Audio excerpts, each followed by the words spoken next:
नमस्कार दोस्तों, क्या आपने कभी सोचा है कि 1937 में एक पारसी खानदान में पैदा हुआ लड़का कभी टाटा ग्रुप का हेड बन सकता है? जी हाँ, श्री रतन टाटा एक भारतीय बिजनेसमैन, टाटा ग्रुप के वारिस और जो 1991 से लेकर के 2012 तक टाटा ग्रुप के चेयरमैन भी थे। रतन टाटा जी को सिर्फ टाटा ग्रुप के चेयरमैन या बिजनेसमैन के लिए नहीं जाना जाता है, बल्कि उनकी नैतिकता और परोपकारी कार्यों के लिए भी खूब सराहा जाता है। रतन टाटा जी एक दूरदर्शी नेता थे। रतन टाटा जी को भारत के 2 सर्वोच्च नागरिक सम्मान दिया गया है। सन 2000 में पद्म भूषण और सन 2008 में पद्म विभूषण से उनको नवाजा गया। चलिए फिर शुरू करते हैं। 28 दिसंबर 1937 ब्रिटिश राज्य के दौरान मुंबई में रतन टाटा जी का जन्म हुआ। 1948 में जब रतन टाटा जी केवल 10 साल के थे तो उनके माता पिता यानी नवल टाटा और उनकी माँ सोनू टाटा दोनों अलग हो गए। तो फिर उनका पालन पोषण उनकी दादी नवाजबाई टाटा ने की। रतन टाटा जी ने अपनी 8वीं तक की पढ़ाई मुंबई में ही पूरी की और फिर उनका हाई स्कूल 1955 में न्यूयॉर्क में पूरा हुआ। इसके बाद वे कॉर्नेल यूनिवर्सिटी इथाका चले गए, जहां फिर वो 1962 में 1962 में आर्किटेक्चर में बैचलर डिग्री प्राप्त की। इतने बड़े टाटा ग्रुप के वंशज होने के बावजूद भी रतन टाटा जी इतने साधारण व्यक्ति थे। आप उनका अनुमान ऐसे लगा सकते हैं कि 1962 में अपना बीएससी कंप्लीट करने के बाद लॉस एंजलिस की जॉन्स एंड एमंस कंपनी में ही शामिल हो जाते हैं। अब रतन टाटा जी जॉब शुरू कर दिए थे। अब रतन टाटा जी लॉस एंजलिस में ही सेटल होने की प्लान करते हैं, लेकिन इसी बीच उनकी दादी भारत से उनको वापस बुला लेती है। भारत वापस आने के बाद उनको आईबीएम से पहला जॉब का ऑफर मिला। रतन टाटा जी के चाचा श्री जे.आर.डी. टाटा ने रतन टाटा को टाटा ग्रुप्स के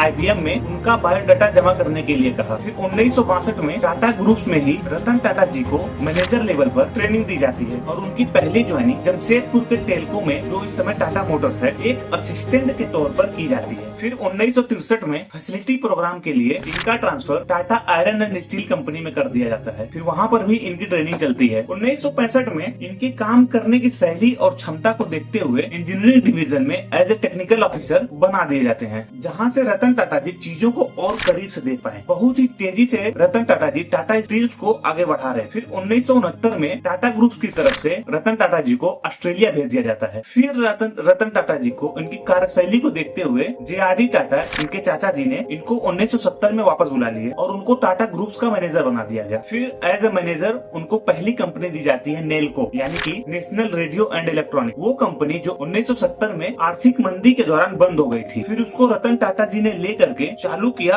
और कड़ी मेहनत करके उसको एक सफल मुकाम पर पहुंचा दिया। उसके 10 साल बाद 1981 में रतन टाटा जी को टाटा इंडस्ट्रीज के चेयरमैन बना दिए जाते हैं। हालांकि उस समय तक भी जे.आर.डी. टाटा टाटा ग्रुप्स के ही चेयरमैन रहते हैं, लेकिन वो रतन टाटा को अपना वारिस मान चुके थे कि रतन टाटा ही अब टाटा ग्रुप्स को आगे बढ़ाएंगे। फिर उसके 10 साल बाद 1991 में श्री जे.आर.डी. टाटा टाटा सन्स के चेयरमैन पद से इस्तीफा देते हैं और रतन टाटा जी को अपना उत्तराधिकारी घोषित कर देते हैं। रतन टाटा के चेयरमैन बनते ही इनका अपनी सहयोगी कंपनियों और अलग अलग ब्रांच में विरोध शुरू हो गया, क्योंकि दूसरे ब्रांच में जो सीनियर थे जे.आर.डी. टाटा जी ने उनको पूरी आजादी दे रखी थी, लेकिन रतन टाटा के चेयरमैन बनते ही उन सारी लोगों की सारी आजादी खत्म कर दी जाती है। टाटा ग्रुप्स को और आगे ले जाने के लिए बहुत सारी पॉलिसीज में बदलाव किए गए। जे.आर.डी. टाटा के समय रिटायरमेंट की कोई समय सीमा नहीं थी, लेकिन जब रतन टाटा जी चेयरमैन बनते हैं तो उन्होंने पहला काम रिटायरमेंट के लिए एक तय सीमा फिक्स की। जो सहायक कंपनियां थी वो पहले टाटा ग्रुप्स को रिपोर्ट नहीं करती थी। रतन टाटा के आने के बाद उन सहायक कंपनियों को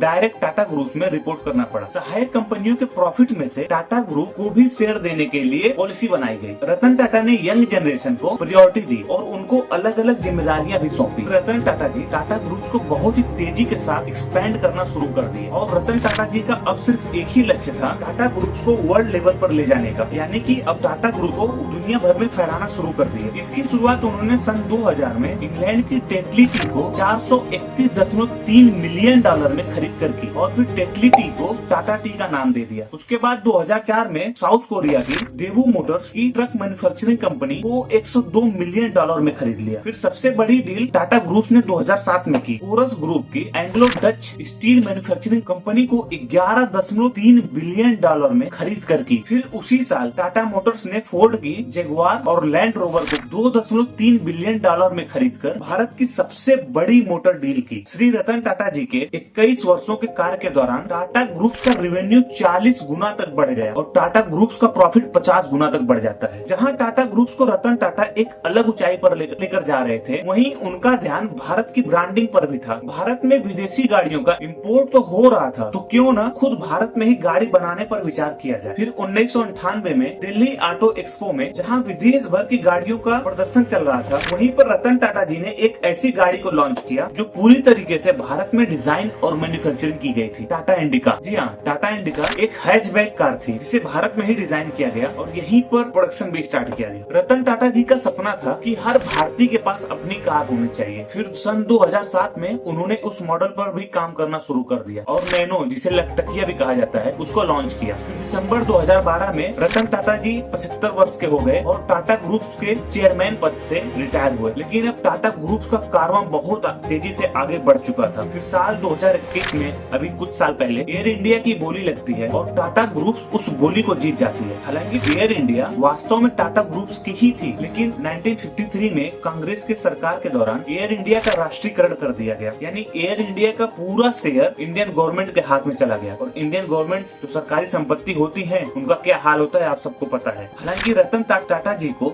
जानवरों से भी बहुत प्यार था, खास करके कुत्तों से। आपको जानकर हैरानी होगी कि सन 2018 में ब्रिटिश सम्राट king Charles III Ratan Tata जी को लाइफ टाइम अचीवमेंट अवार्ड देना चाहते थे। लंदन के बकिंघम पैलेस में सारी तैयारियां हो चुकी थी, लेकिन रतन टाटा जी लंदन नहीं जाते हैं क्योंकि उनका पालतू कुत्ता टीटो उस समय बीमार पड़ गया था। तो उसकी देखभाल के लिए वो लंदन का इतना बड़ा अवार्ड ठुकरा देते हैं। इससे ब्रिटिश के किंग चार्ल्स III गुस्सा नहीं होते, वो मुस्कुरा के कहते हैं यही तो रतन टाटा है। मुंबई में इंडिया का सबसे फेमस होटल ताज होटल, उसमें आवारा कुत्तों की एंट्री रतन टाटा जी ने फ्री कर दी है। रतन टाटा जी का साफ निर्देश है कि कुत्तों को एंट्री करने से कोई नहीं रोकेगा। 1 जुलाई को टाटा ग्रुप ने मुंबई के महालक्ष्मी एरिया में लगभग 2000 कुत्तों के बेड का एक हॉस्पिटल खोला, जिसकी कीमत लगभग 165 करोड़ रुपए है। यह हॉस्पिटल ऐसा है जहां पर जरूरतमंद कुत्तों का इलाज आसानी से हो सकता है। फिर 2018 में रतन टाटा जी ने फैसला किया कि मुंबई में जो टाटा ग्रुप की हेड ऑफिस है, उसको आवारा कुत्तों के घर के तौर पर इस्तेमाल किया जाएगा। हालांकि इतना सब अचीव करने के बाद, दुनिया के टॉप लेवल पर पहुंचने के बाद भी रतन टाटा जी ने शादी नहीं की। लेकिन वो कहते हैं कि उन्होंने 4 बार शादी करने का मन बना लिया था, लेकिन डर बस वो शादी नहीं करते हैं। 1962 में जब वो लॉस एंजलिस में एज अ आर्किटेक्चर काम कर रहे थे, तब वो एक लड़की से प्यार करते थे। उनकी दादी ने 1962 में उनको वापस बुला लिया था, लेकिन उसके 7 साल बाद वो फिर से लॉस एंजलिस वापस जाते हैं उससे मिलने के लिए। लेकिन उस समय इंडिया चाइना वॉर की वजह से लड़की के माता पिता लड़की को इंडिया नहीं भेजते हैं और यहाँ उनकी पहली मोहब्बत अधूरी रह जाती है। उनकी आशिकी के चर्चे बॉलीवुड के गलियारे तक भी पहुँचे थे। बॉलीवुड की जानी मानी एक्ट्रेस गिप्पी गेरवाल से भी उनका अफेयर चला था, लेकिन उनसे भी उनकी शादी नहीं हो पाई। हालांकि जब अभी रतन टाटा जी का देहांत हो गया, उस समय गिमी गेरवाल ने रतन टाटा जी को याद कर करके ट्विटर पर एक पोस्ट की थी। रतन टाटा जी रोमांटिक लाइफ बिताने के बाद वापस काम पर फोकस किए और टाटा ग्रुप्स को एक अलग मुकाम पर लेकर गए। रतन टाटा जी द्वारा किए गए हर कार्य हमें यह सिखाता है कि सफलता के साथ जिम्मेदारी भी आती है। रतन टाटा जी ने हमें यह सिखाया है कि यदि हमें किसी चीज का अधिकार मिलता है तो समाज के प्रति हमारी जिम्मेदारी और बढ़ जाती है। रतन टाटा जी जैसा बन पाना तो मुश्किल है, लेकिन उनके रास्ते पर चलने की कोशिश तो की जा सकती है। रतन टाटा जी की सरलता, दयालुता और देश के प्रति प्रेम को शब्दों में नहीं बयां किए जा सकते। रतन टाटा जी हमारे लिए बहुत बड़े इंस्पिरेशन है। रतन टाटा जी को भगवान अपने श्री चरणों में जगह दे। आने वाले जनरेशन के लिए रतन टाटा जी एक इंस्पिरेशन रहेंगे। अगर आपने वीडियो यहाँ तक देख ली तो औरों के साथ भी शेयर करें, सबको बताएं कैसे थे हमारे रतन टाटा। प्लीज वीडियो को लाइक करें और चैनल को जरूर सब्सक्राइब करें। धन्यवाद।